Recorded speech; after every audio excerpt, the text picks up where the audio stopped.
Vladimir Putin se encontrou hoje com o enviado especial de Donald Trump, Steve Witkoff, em Moscou, 5 horas de reunião.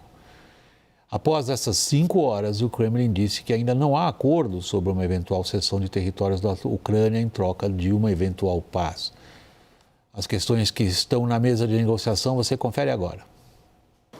O assessor de política externa de Putin disse que a conversa foi muito útil, construtiva e significativa, mas ponderou que a reunião não resultou ainda em novos passos em direção à paz. Не обсуждали конкретные формулировки, конкретные американские предложения, а обсуждали суть. Что-то у нас вызвало критику, и президент тоже не скрывал наше критическое, даже отрицательное отношение к ряду предложений. Antes do encontro, Putin rejeitou contrapropostas europeias para encerrar o conflito, que já dura quase 4 anos, e alertou que a Rússia estaria pronta para uma eventual guerra com a Europa, embora não queira isso. Но если Европа вдруг захочет с нами воевать и начнет, мы готовы прямо сейчас. Если Европа вдруг захочет начать с нами войну и начнет ее, то очень может быстро произойти ситуация, при которой нам не с кем будет договариваться. A primeira versão da proposta americana para acabar com a guerra foi discutida inicialmente com os russos e incluía pontos como a cessão de parte do território ucraniano à Rússia, anistia a ações ocorridas no campo de batalha e o compromisso de que a Ucrânia não entraria na OTAN. Há pouco mais de uma semana, os Estados Unidos discutiram a proposta com representantes ucranianos na Suíça. Ao fim da reunião, os países anunciaram a elaboração de uma estrutura de paz atualizada e aprimorada para acabar com a guerra, sem dar detalhes sobre o que mudou. A contraproposta europeia, criticada por Putin, veio a público em meio à reunião na Suíça. Nela, países liderados por França, Alemanha e Reino Unido defendem que haja negociações sobre quaisquer cessões territoriais e que a Ucrânia receba dos Estados Unidos garantias de segurança semelhantes às existentes no Tratado da OTAN. Em visita à Irlanda nesta terça, o presidente ucraniano Volodymyr Zelensky se disse confiante nas negociações e afirmou que a Ucrânia manterá contato com os aliados enquanto as conversas mediadas pelos Estados Unidos avançam. And we will continue to coordinate with you and with everyone who can help and to inform all those who can influence the outcome so that one day we can achieve what many still believe to be impossible. Paulo Filho, ali nas imagens lá do Kremlin, nessa reunião de 5 horas, a gente viu aquela mesa ovalada, delegação russa de um lado, liderada pelo ditador, pelo Vladimir Putin, do outro lado, Witkoff, e lá na ponta da mesa, o genro do Trump, Jared Kushner. É a primeira vez que ele participa de um encontro desse tipo. A atuação dele tem sido muito elogiada em Washington, no caso do Hamas, Israel e Gaza. Qual é o peso que ele tem agora? William, me parece que o presidente Trump quis repetir a fórmula que teve algum êxito no Oriente Médio, teve o êxito de alcançar o cessar-fogo no Oriente Médio. Como a gente sabe, o Kushner participou ativamente da negociação envolvendo Israel, envolvendo Hamas, mas principalmente envolvendo os estados do Golfo, aonde ele tem uma boa interlocução, ele tem negócios, né? Ele é considerado um sujeito habilidoso, um sujeito inteligente, muito mais habilidoso e muito mais inteligente que o próprio Witkoff, e me parece que tentou se repetir a mesma fórmula com essa negociação com a Rússia, esperando que ela tivesse o mesmo êxito. Só que tanto o Hamas quanto Israel eram negociadores que negociavam numa posição de muito maior fraqueza em relação aos Estados Unidos do que a Rússia, né? A Rússia não se submete às pressões que os Estados Unidos têm condição de exercer sobre os dois países do Oriente, as duas partes no Oriente Médio. Então, não me parece que o Kushner tenha condições de obter o mesmo êxito na Rússia do que obteve no Oriente Médio. E por quê? Porque a Rússia não negocia de boa fé. Me parece que eles fizeram esses 28 pontos, né? Sabendo que a Ucrânia não aceitaria de jeito nenhum, sabendo que Europa não aceitaria de jeito nenhum, e isso é uma desculpa para continuar a guerra. Me parece que o presidente Putin está convencido de que ele pode continuar na sua ofensiva, pode continuar conquistando territórios, e se essa paz for celebrada daqui a 6 meses, daqui a um ano, ele tem certeza que ele vai estar em condições muito melhores ainda para alcançar ainda mais vantagens territoriais. Por isso eu não acredito numa paz a curto prazo.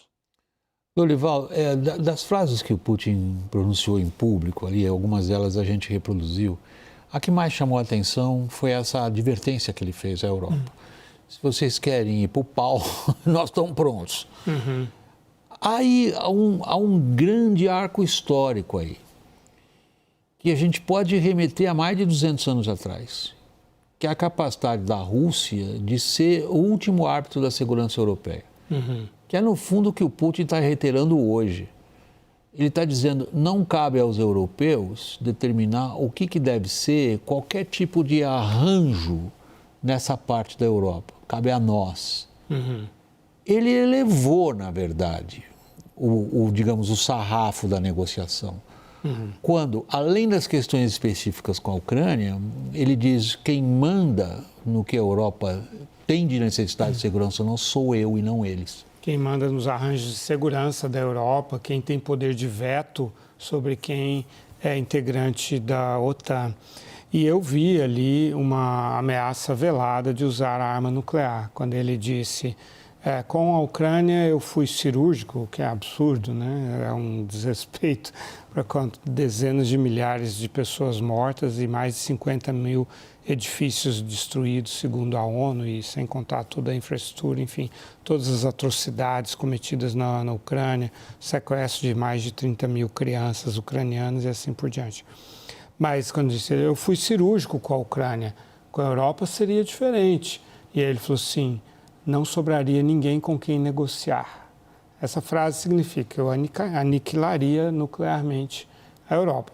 Até porque ele sabe muito bem que ele não tem condições de enfrentar a Europa com armas convencionais, vamos ser claros em relação a isso, né? Ele tomaria uma surra monumental da OTAN, né? Se juntar ali França, Reino Unido e todos os outros países europeus, Alemanha, todos os outros países europeus ali da OTAN. E nem é claro que ele venceria, bom, uma guerra nuclear, né? Não tem vencedores, mas enfim, há dúvidas sobre o estado de prontidão, de operacionalidade do arsenal nuclear russo. Mas, enfim, esse é um capítulo tenebroso que a gente, né, sabe que não tem vencedores. Mas foi isso. E ele sabe que esse tipo de ameaça ressoa na Europa. A Europa não deseja. E, aliás, é por isso que estamos onde estamos. Né? Se a guerra fosse puramente convencional, a hipótese de guerra, já teria provavelmente acontecido, né? Mas a Europa tem muito medo de o Putin apertar o botão. E ele sabe que ele tem o respaldo agora dos Estados Unidos. Isso é muito importante, isso muda muito o jogo, né? Ele sabe que o Trump deseja um acordo a qualquer momento, o mais rápido possível, que o Trump já se cansou da Ucrânia, que o Trump identifica na Rússia o lado forte, portanto, na Ucrânia o lado que tem de fazer concessões. E traz esse par, esse duo de magnatas do mercado imobiliário para negociar, para fazer uma negociação transacional com um país, Rússia, que tem muitos recursos naturais para oferecer e para causar um magnetismo, né, sobre os americanos. Aí a gente volta, Dorival, queria na sequência passar a palavra ao Paulo, aos grandes arcos históricos, né? A maneira como os europeus, particularmente a Alemanha, a França e Reino Unido, encaram o que é a Rússia e a ameaça russa. Isso não é de ontem, é bem para trás de anteontem. Agora, se a gente colocar do ponto de vista estritamente geopolítico, Paulo, o peso da economia europeia, a europeia, se não me engano, é 8 vezes ou 9 vezes maior do ponto de vista do poder econômico que a Rússia. População enorme, tem uma alta capacidade tecnológica de produção de armamento avançado. Os europeus estão, digamos, na situação de criarem eles um polo capaz de enfrentar a Rússia ou isto é pura ilusão? Eu acho que os europeus estão se dando conta, William, para surpresa e para decepção deles, que talvez eles não possam contar com o mais poderoso aliado da OTAN, que é os Estados Unidos. O presidente Trump já não, os líderes europeus já não têm a certeza de que o presidente Trump vai estender o guarda-chuva dissuasório, né, que vai estar presente ao lado dos aliados europeus em um conflito com a Rússia. Essa é a realidade. E por isso, os europeus estão correndo atrás do prejuízo, né, aumentando drasticamente os investimentos em defesa. Vemos o exemplo da Polônia, da Alemanha, dos países bálticos, dos países do norte da Europa, França, né? A conversa de volta do serviço militar obrigatório, mudança da lei de serviço militar na Alemanha, obrigando não ao serviço militar obrigatório, mas à conscrição, né? A apresentação de todos os jovens para um banco de dados, a França criando um serviço militar voluntário. Então a Europa começa a se preparar, começa não, né? Dá continuidade à sua preparação, isso já tem uns 2 ou 3 anos, para tentar ter um alto grau de independência em relação aos Estados Unidos, porque ele já não tem certeza absoluta de que os Estados Unidos estará ao seu lado. Eu acho que esse é o movimento que está acontecendo.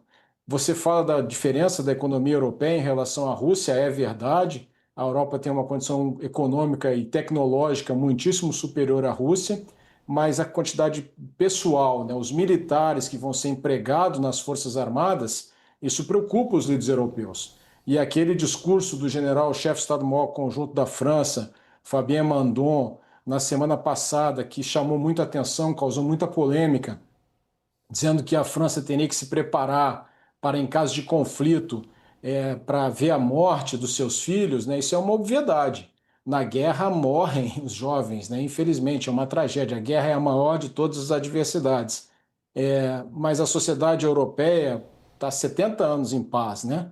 E da Europa Ocidental. Será que ela está preparada para as adversidades de uma guerra? Ela vai ter que ser preparada pelos seus líderes para isso.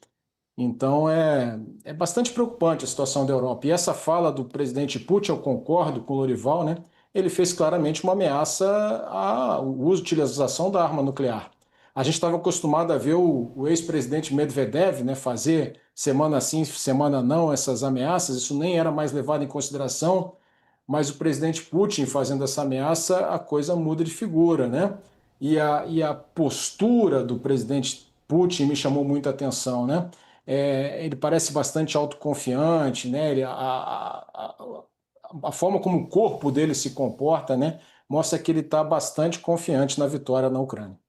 Vamos ao que você mesmo chamou de tenebroso, Lorival, que é a questão nuclear. Até aqui, depois de 4 anos de guerra na Ucrânia, a gente já ouviu, eu não fiz a conta, mas passa de uma dezena de ameaças desse tipo feitas pelo Putin. Sim. Elas são críveis ainda? Toda vez que uma ameaça é feita e não é cumprida, ela perde credibilidade. Eu entendo muito o seu ponto, sim. É que aí vem muito esse lado psicológico que o Paulo vinha descrevendo, né? Assim, a Europa é composta por democracias, né, por populações que estão habituadas à segurança, né, ao bem-estar, e isso foi em grande medida proporcionado pelos Estados Unidos, né?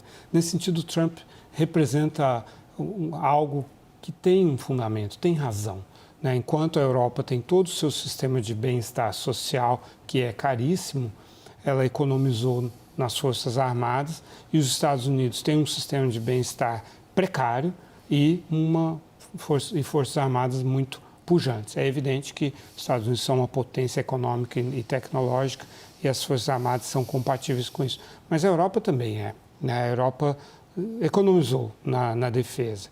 Então agora a conta chegou, acho que e os europeus estão se sentindo fragilizados, vulneráveis. Existe um sentimento de muito receio dentro da Europa, principalmente os escandinavos, os nórdicos em geral, os bálticos com certeza e a Polônia, estão realmente se preparando para uma guerra, né? O quanto isso tem de realista ou não, o que importa é que na política as percepções são muito importantes. E vamos lembrar que existem grupos nacionalistas super competitivos eleitoralmente. Alguns chegaram ao poder, outros vão disputar o poder. E mesmo os grupos mais moderados que estão no poder têm de fazer frente a essa competitividade desses grupos ultranacionalistas que são simpáticos ao Putin, né? Que são simpáticos, e aliás o Putin financia muitos desses grupos.